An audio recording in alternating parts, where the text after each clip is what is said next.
నీ జీవిత చరిత్ర 300 పేజీలు వచ్చింది, బాగా రాసిన. ఈ ముందు మాట ఏదో ఉంటది కదా, తొలి పలుకు ముందు మాట అని. ఆ ఒక్క పేజీలో మట్టుకు నీ జీవితంలో జరిగిన ఏదైనా విరోచితమైన సంఘటన, ఏదో సాహసోపేతమైన సంఘటన, అంటే నువ్వు మాత్రమే చేయగలిగింది, ఇంకెవ్వరు చెయ్యలేంది, ఒక హీరోయిజం ఉట్టిపడేలా ఏదైనా సిచ్యువేషన్ ఉంటే పుట్టగొడుగుల టమాటా బాత్.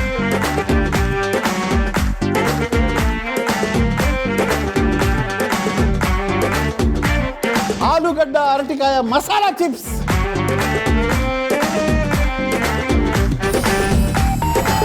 బాబాయి హోటల్ సోమవారం నుండి బుధవారం వరకు ఉదయం 11:45 తిరిగి రాత్రి 7 గంటలకు.